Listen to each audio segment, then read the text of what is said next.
បាទសួស្តីអ្នកទាំងអស់គ្នានៅក្នុងវីដេអូនេះយើងតពីភាគមុនទៀតអញ្ចឹងនៅក្នុងភាគនេះយើងមានតែមួយចំណុចទៀតទេដែលយើងសិក្សាបន្តមកទៀតយើងនឹងបញ្ចប់មេរៀនហ្នឹងអូខេអញ្ចឹងចំណុចដែលនៅសល់ហ្នឹងគឺតកតងជាមួយនឹង logical operator អញ្ចឹងតកតងមួយ logical operator នេះយើងប្រើប្រាស់វាសម្រាប់ធ្វើជាឆ្នោតសម្រាប់ភ្ជាប់ការប្រៀបធៀបចាប់ពី2ឡើងទៅអញ្ចឹងណាបាទអញ្ចឹងឆ្នោតហ្នឹងមានន័យគេខ្លះក៏ប៉ុន្តែឆ្នោតនេះគឺអ្នកនរគ្នាប្រហែលជាធ្លាប់រៀននៅថ្នាក់ទី10ឡើងនេះមានឆ្នោតហ្នឹងណាបាទអញ្ចឹងឆ្នោតហ្នឹងគឺមានឆ្នោតនឹងឆ្នោតឬហើយនឹងឆ្នោតមិនបើយកតម្លៃផ្ទុយអញ្ចឹងណាអូខេអញ្ចឹងយើងមានឆ្នោត3មាន and មាន or ហើយនឹង not ហើយចំពោះការសរសេរក្នុង Python គឺយើងសរសេរជាអក្សរ and or ហើយនឹង not ហ្មងអញ្ចឹងអានឹងជា keyword ហ្មងតែចំពោះភាសាផ្សេង and នេះគឺគេសរសេរសញ្ញានឹង2ដងណាបាទនឹង2ដងចេះទៅ or នេះគឺយើងប្រើសញ្ញាចោះត្រង់2ដងចេះហើយ not ហ្នឹងគេប្រើសញ្ញាទៀនអញ្ចឹងបើអ្នកនរគ្នាធ្លាប់មកពីភាសាផ្សេងមក Python អូខេអញ្ចឹងរៀនដូរមកប្រើអក្សរហើយទៅបាទអញ្ចឹងចំពោះការប្រើឆ្នោត and or មួយ not ហ្នឹងយើងប្រើវាយើងប្រើមិនអូខេបាទអញ្ចឹងឧទាហរណ៍ថាយើងមានការប្រៀបធៀបចាប់ពី2ទៅខ្ញុំឧទាហរណ៍មួយឧទាហរណ៍ថាអ្នកនរគ្នាចង់ប្រៀបធៀប username ជាមួយ password អូខេអញ្ចឹងអាហ្នឹងវាមាន2បើសិនជា username គេបញ្ចូលត្រូវ password គេបញ្ចូលក៏ត្រូវអូខេអញ្ចឹងយើងចង់បើកកម្មវិធីគេប្រើតែបើសិនជា username ខុសឬក៏ password ខុសឲ្យតែពីរហ្នឹងមានមួយណាខុសយើងអត់បើកកម្មវិធីគេប្រើទេតទៅទាំងពីរអញ្ចឹងណាបាទអូខេអញ្ចឹងបើសិនជាមានការប្រៀបធៀបពីរនឹងកើតឡើងអញ្ចឹងបើយើងចង់សិក្សាវាពីរនឹងបញ្ចូលគ្នាតែយើងគួរតែប្រើឆ្នោត or ឬក៏ឆ្នោតនឹងអូខេបាទអញ្ចឹងអានឹងឲ្យតែមានការប្រៀបធៀប2ហើយយើងចង់បញ្ចូលគ្នាអញ្ចឹងអានឹងគឺយើងត្រូវប្រើឆ្នោតឯងប៉ុន្តែសំខាន់យើងត្រូវចេះរើសថាតើយើងចង់ប្រើឆ្នោត or ឬក៏ឆ្នោត and អូខេអញ្ចឹងអ្នកគ្នាក៏លេខមើលលេខនេះខ្ញុំឧទាហរណ៍មួយណាបាទថា A ធំជាងឬស្មើ90អានឹងគឺជាការប្រៀបធៀបមួយហើយ A តូចជាងឬស្មើ100ហ្នឹងអានឹងក៏ជាការប្រៀបធៀបមួយទៀតដែរអញ្ចឹងវាមាន2បាទអញ្ចឹងសួរថាយើងប្រើឆ្នោត N ឬក៏ឆ្នោត O ដើម្បីឈិកមើលថាតើតម្លៃ A ហ្នឹងវានៅចន្លោះពី90ទៅ100អូខេបាទអញ្ចឹងដើម្បីអ្នកគ្នាជ្រើសរើសឆ្នោត N ឬក៏ O ត្រូវលុះត្រាតែអ្នកគ្នាយល់អំពីភាពពិតរបស់វាថានៅពេលដែលយើងយកអង្គទាំងពីរនឹងភ្ជាប់គ្នាទៅបើសិនជាអង្គទី1ពិតអង្គទី2ពិតតើវាចេញអីអញ្ចឹងដើម្បីហោះបានតើយើងយល់អានឹងសិនអញ្ចឹងណាបាទអញ្ចឹងអ្នកនេះក៏លេខមើលតារាងភាពពិតនេះគេហៅថាតារាងភាពពិតនេះអ្នកនេះឃើញអញ្ចឹងខ្ញុំតាំងអង្គទី1នេះអង្គទី1នេះដោយ A ហើយខ្ញុំតាំងអង្គទី2នេះបាទដោយ B អញ្ចឹងនៅក្នុងករណីនេះអ្នកនរគ្នាដឹងថាតម្លៃ A នេះគេបញ្ចូលស្មើប៉ុន្មានទេយើងអត់ដឹងទេមែនទេ variable គឺគេបញ្ចូលប៉ុន្មានយើងក៏អត់ដឹងដែរប៉ុន្តែយើងដឹងតែក្នុងករណីនេះគឺអង្គខាង A នេះវាអាចមានពិតវាអាចមានមិនពិតអង្គ B នេះក៏ដូចគ្នាដែរយើងអត់ដឹងមុនទេវាអាចមានពិតហើយនឹងមិនពិតអូខេអញ្ចឹងវាយើងអាចយកតម្លៃនេះយកមកឆ្លាក់គ្នានៅក្នុងតារាងបានអូខេបាទនេះខ្ញុំតាំងអង្គ A បាទនេះយើងឃើញនេះអង្គ B អញ្ចឹង A មួយ B នេះវាអាចមានករណីគេខ្លះកើតឡើងអូខេបាទអញ្ចឹងបើសិនជាក្នុងករណីទី1ខ្ញុំនិយាយឆ្នោត N មុននេះឆ្នោត N នេះបាទក្នុងករណីទី1បើសិនជាអង្គទី1យើងប្រៀបធៀបទៅវាចេញពិតហើយអង្គទី2វាពិតដែរអញ្ចឹងលទ្ធផលដែលយើងទទួលបានបាទគឺវាពិតអូខេអញ្ចឹងអានេះចំពោះឆ្នោត N ណា true និង true ចេញ true និង false បាទចេញ false បើសិនជាអង្គទី1 false អង្គទី2 true វិញក៏នៅតែ false ដែរហើយអង្គទី2 false អង្គទី1 false អង្គទី2 false ក៏នៅតែ false ដែរអញ្ចឹងណាបាទអញ្ចឹងចំពោះឆ្នោត n យើងអាចទាញបានបាទយើងមើលលទ្ធផលវាឆ្នោត n នេះវាចេញពិតលុះត្រាតែអីលុះត្រាតែអង្គទាំងពីរនេះគឺពិតទាំងពីរបាទអញ្ចឹងឆ្នោត n យើងអាចនិយាយមួយទៀតដែរយើងមើល false នេះបាទឆ្នោត n បើសិនជាវាចេញ false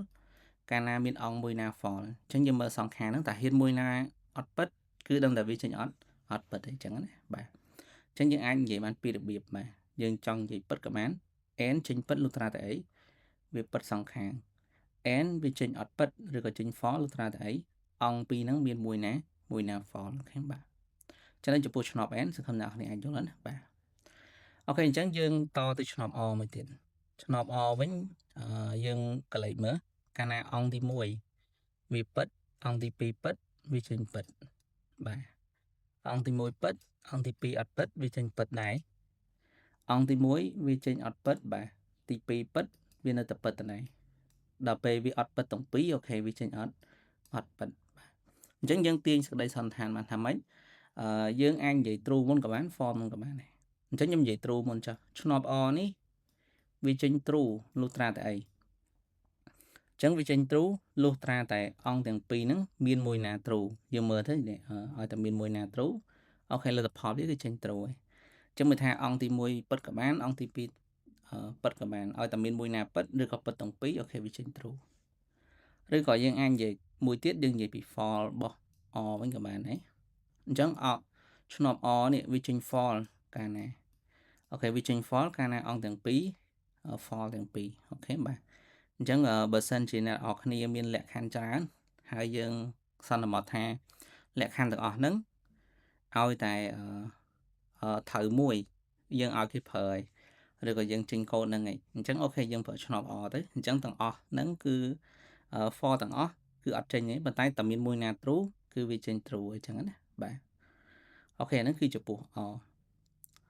អូខេចំពោះ not វិញ not នេះគឺវាអត់ភ្ជាប់ការប្រៀបធៀបចូលគ្នាទេដូចខ្ញុំនិយាយអញ្ចឹងវាពិសេសបន្តិច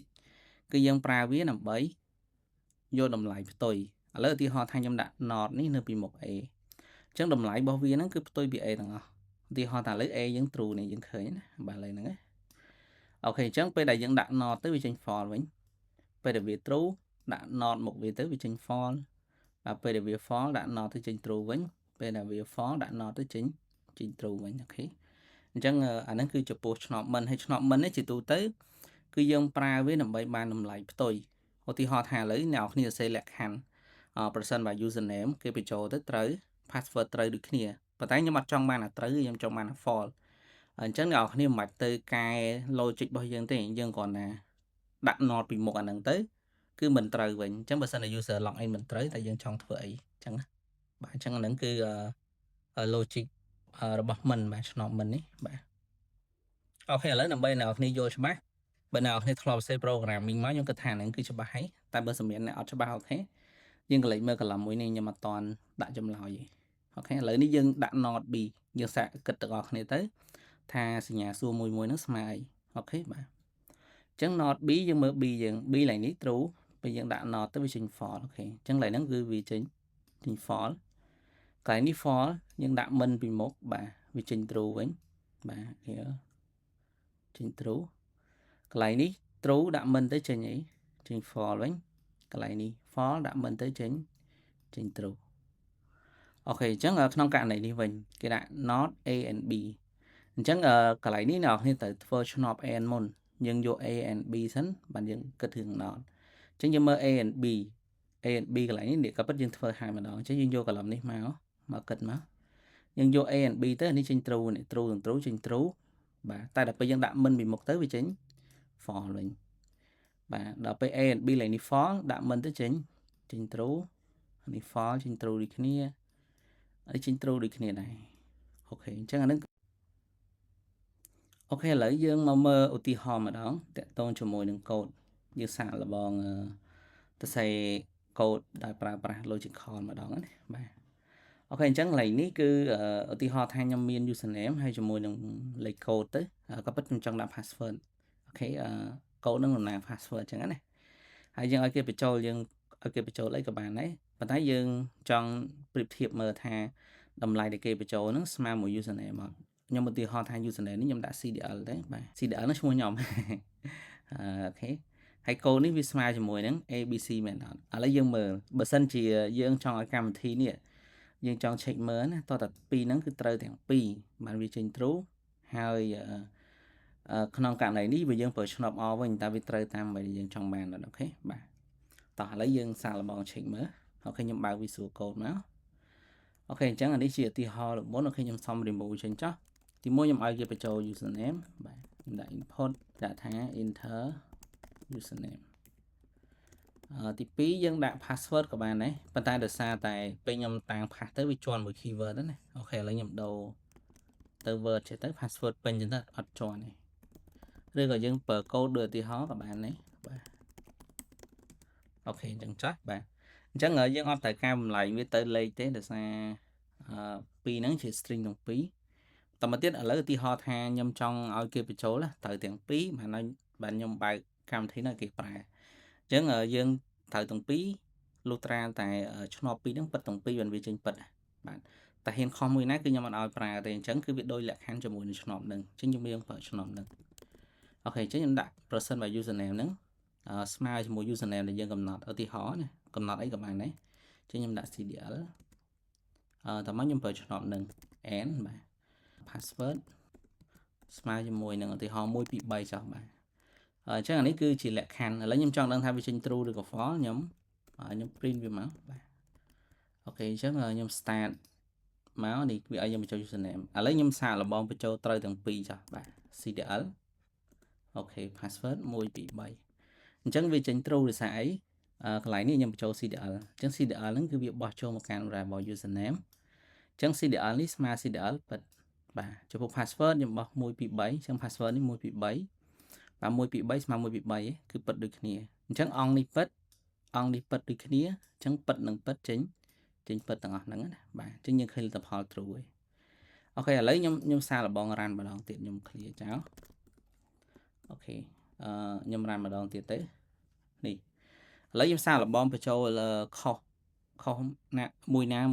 ណាក៏បានដែរ cdl នេះខ្ញុំដាក់ត្រូវបាទតែ password ខ្ញុំដាក់ខុសចុះទីហោណាបាទអញ្ចឹងលទ្ធផលយើងចេញអី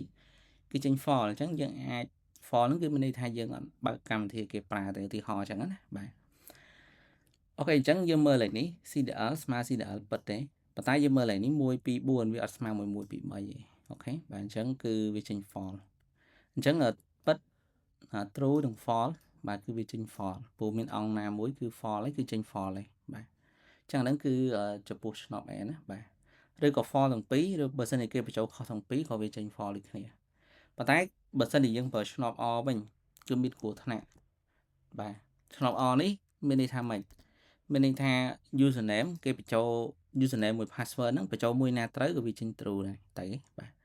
អញ្ចឹងឧទាហរណ៍យើង run មួយទៀតសារទៅនេះusername ខ្ញុំបញ្ចូលត្រូវបាទប៉ុន្តែ password ខ្ញុំបញ្ចូលខុសតលទ្ធផលចេញអីនេះចេញ true ពួកយើងឃើញខាងក្រោមនេះបាទពួកយើងមាន2ឥឡូវ false នេះអានឹងគឺ a នេះក្រោមអញ្ចឹងអាស្រ័យលើអ្នកនរគ្នាកំណត់នៅ logic ហ្នឹងទេថាតើយើងចង់ឲ្យត្រូវទាំងពីរបានឲ្យចេញ true បានបើកកម្មវិធីគេប្រើឬក៏ត្រូវតែមួយអញ្ចឹងអ្នកនរគ្នាចង់បានយើងក៏លោកខ្លាច user មិនបានណាពីហ្នឹងវាយមួយណាត្រូវក៏យើងឲ្យគេចូលប្រើដែរអាហ្នឹងអ្នកនរគ្នាប្រើ or ទៅបាទមើលអ្នកនរគ្នាចង់បានអញ្ចឹងណាបាទប៉ុន្តែបើខ្ញុំអត់ទេអូខេអញ្ចឹងនេះឧទាហរណ៍មួយទៀតយើងមិនដាក់ទេអានេះគឺគេចង់ឲ្យយើងប្រើបានច្រើនតិចណាបាទអញ្ចឹងយើងមិនទៅសេក្នុងកូដក៏បានដែរឧទាហរណ៍គេបញ្ចូលណាំហើយគេចង់ check មើលណាំហ្នឹងនៅចន្លោះពី50ទៅ100មែនឬក៏អត់អញ្ចឹងបើសិនជានៅចន្លោះហ្នឹងមែនលុះត្រាតែណាំហ្នឹងវាធំជាងឬស្មើ50ហើយណាំហ្នឹងគឺវាតូចជាងឬស្មើ100អូខេបាទអញ្ចឹងគឺយើងប្រើឆ្នប់ n ដូចគ្នាបាទឆ្នប់នឹងដូចគ្នាព្រោះបើសិនជាអ្នកនរគ្នាអត់ប្រើឆ្នប់នឹងទេគឺវាអត់បាន true មកទេហេតុអីអ្នកគ្នាអាចមើលចេះបើសិនជាខ្ញុំបញ្ចូលណាំ45បាទអញ្ចឹង45វាធំជាង50ទេអត់ទេគឺវាចេញ false ទេបាទដល់ពេល45តូចជាង100ទេបាទតូចជាងតែអញ្ចឹងវាចេញ true ប៉ុន្តែដោយសារតែឆ្នប់ n បាទឆ្នប់ n នេះអញ្ចឹង false និង true គឺវាចេញ false អញ្ចឹង45មិននៅចន្លោះពី50ទៅ100ទេអញ្ចឹងណាបាទអញ្ចឹងវាអត់នៅចន្លោះហ្នឹងទេបើនៅចន្លោះហ្នឹងមែនគឺវាចេញ true លទ្ធផលហ្នឹងណាបាទឥឡូវខ្ញុំឧទាហរណ៍ថាខ្ញុំបញ្ចូល55ចុះអញ្ចឹង55ធំជាងឬស្មើ50ហីអូខេធំជាងឬស្មើអញ្ចឹងវាចេញ true ហើយអង្គនេះ55តូចជាងឬស្មើ100ហីអូខេតូចជាងអញ្ចឹង true ដែរអញ្ចឹងបើយើងដាក់ឆ្នោត n មក true និង true គឺចេញ true អញ្ចឹងមានន័យថា55ពិតជានៅចន្លោះពី50ទៅ100មែនអញ្ចឹងណាបាទអូខេហ្នឹងយើងមិនបាច់ឧទាហរណ៍ទេអូខេបាទចាំឲ្យខ្ញុំប្រៀបធៀបដល់គ្នាអាហ្នឹងមួយតម្រងកាត់ខាងក្រោមនេះមក អូខេអញ្ចឹងយើងចូលចំណុចមួយទៀតចុងក្រោយគឺតាក់ទងជាមួយនឹងទម្រង់ខ្លីហ្នឹងគឺនៅក្នុង Python យើងអាចសរសេរបន្តគ្នាកើតដែរបាទនេះយើងសរសេរចេះតាក់ទងមួយទម្រង់ខ្លីនេះវារៀងពិបាកយល់បន្តិចប៉ុន្តែបើអ្នកនរគ្នាយល់យើងចង់ប្រើក៏បានដែរប៉ុន្តែបើជា recommend របស់ខ្ញុំពេលដែលយើងសរសេរលក្ខខណ្ឌនេះយើងគិតឃើញលក្ខខណ្ឌសរសេរបែបបិទចេញយើងគិតមកយើងយកអានោះមកសរសេរមកយើងអត់ចាំបាច់គិតថាទម្រង់ខ្លីល្អជាងទម្រង់វែងឬក៏អីណាបាទពូពេលខ្លះខ្ញុំសាកល្បងយកទម្រង់ខ្លីទៅប្រើទៅវាខ្លីហើយស្រួលទេប៉ុន្តែវាពិបាកគិតដែរពេលខ្លះអូខេដោយសារតែខ្ញុំត្រឡប់ប្រើទម្រង់ពេញក៏ដឹងបាទឥឡូវយើងមើលតិចតិចបាទអូខេឥឡូវតកតទៅមួយទម្រង់ខ្លីនេះគឺទម្រង់ខ្លីរបស់ឆ្នប់ n តែឆ្នប់ n មួយណាបាទហើយយើងប្រើទម្រង់ខ្លីនឹងបានលុះត្រាតែយើងយក variable តែមួយហ្នឹងយកមកសិក្សាលក្ខខណ្ឌទៀតអត់មានពីរផ្សេងគ្នាបានយើងអាចប្រើទម្រង់ខ្លីនឹងបាន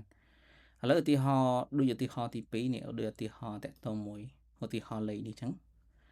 ឧទាហរណ៍ហ្នឹងយើងមើលនេះ variable របស់យើងគឺយើងយក variable ណាមតែមួយទេប៉ុន្តែ check មួយលេខ50ផង check មួយលេខ100ផងបើយើងឃើញ variable តែមួយទេបាទអញ្ចឹងយើងអាចប្រើទម្រង់ខ្លីបាន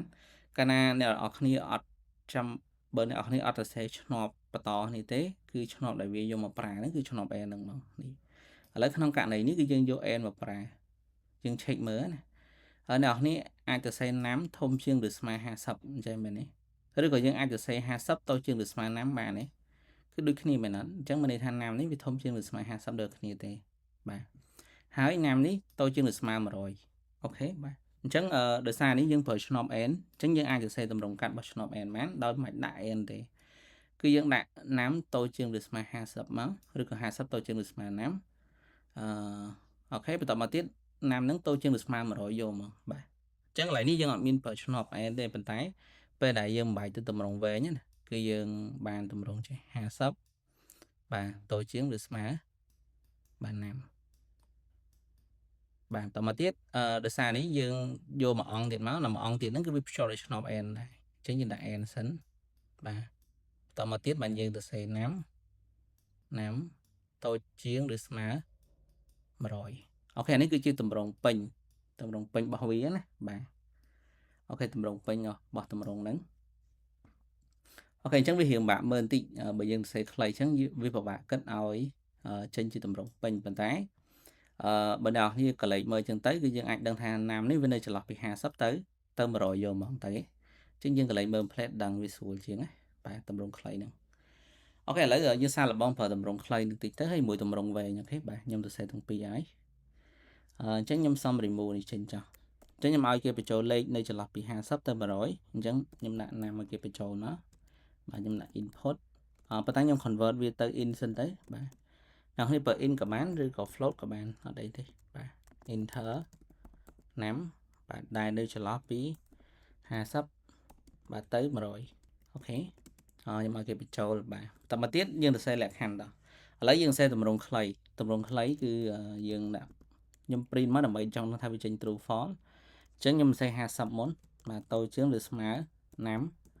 បាទអានេះយើងត្រូវដាក់ n ដែរនេះ n ណាំតូចជាងឬស្មើ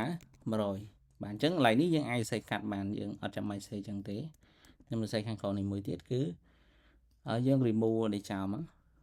បាទគឺពីរហ្នឹងដូចគ្នាបាទពីរហ្នឹងដូចគ្នាណាយើងប្រើមួយណាក៏បានដែរអូខេលេខ start មកឥឡូវយើងបញ្ចូលលេខណាក៏បានដែរនៅចន្លោះហ្នឹងអូខេអញ្ចឹងដាក់55អញ្ចឹងវាចេញ true ពីរដូចគ្នាដោយសារពីរហ្នឹងវាដូចគ្នាទេអញ្ចឹងខ្ញុំដាក់លេខដែលអត់នៅចន្លោះហ្នឹងចុះ105វាអត់នៅចន្លោះហ្នឹងទេអញ្ចឹងគឺចេញ false ដូចគ្នាអញ្ចឹងណាបាទអូខេអញ្ចឹងពីរហ្នឹងយើងកុំសរសេរទាំងពីរតាមខ្ញុំបើតែយើងយកប្រើហ្នឹងយើងយកតែមួយទៅប្រើទេតោះនេះបាទអូខេគាត់ថាវាមានពីរចម្រាស់ឥឡូវខ្ញុំឧទាហរណ៍មួយទៀតតម្រងខ្លីនេះឥឡូវអ្នកខ្ញុំមើលតម្រងហ្នឹងគេចង់ check មើលតម្លៃ A ធំជាងគេមែនឬក៏អត់ចឹងណាបើ A ធំជាង B ធំជាង C អូខេអញ្ចឹង A ហ្នឹងគឺធំជាងគេមែនចឹងអញ្ចឹងយើងឃើញអញ្ចឹងយើងដឹងហ្មងថាអូលក្ខខណ្ឌហ្នឹងគឺដឹងថា A ធំជាងគេมันវាពិតបើសិនជា A អត់ធំជាងគេគឺអត់ពិតទេប៉ុន្តែបើអ្នកនរគ្នាមិនមកតម្រងវែងវិញតើតម្រងវែងវាស្មើអីគេអូខេបាទអញ្ចឹងតម្រងវែងរបស់វាគឺ A បាទធំជាង B ត តមកយើងបន្តមកនេះមួយអង្គបាទអញ្ចឹង n បាទយើងប្រើឆ្នោត n b ធំជាងអីធំជាង c មួយកង់ទៀតអូខេបាទអញ្ចឹងកន្លែងនេះគឺយើង check មើលថា a ធំជាងគេមែនអត់បាទបើសិនជា a ធំជាង b អូខេហើយ b ធំជាង c ទៀតអញ្ចឹងមានន័យថា a នឹងធំជាងគេអញ្ចឹងណាបាទចា៎ហ្នឹងគឺជាតម្រងខ្លីរបស់ n បាទហើយបើសិនអ្នកនរគ្នា search code Python នៅលើ Google អីតាក់ទងនឹងការប្រៀបធៀបអញ្ចឹងបើសិនជាគេសរសេរតម្រងខ្លីបានគឺភាគច្រើនគឺគេសរសេរតម្រងខ្លីអញ្ចឹងណាអញ្ចឹង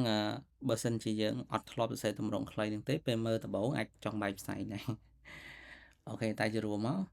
អ្នកនរគ្នាយល់អីអាចបែកវាមកមើលម្ដងមួយក៏បានដែរ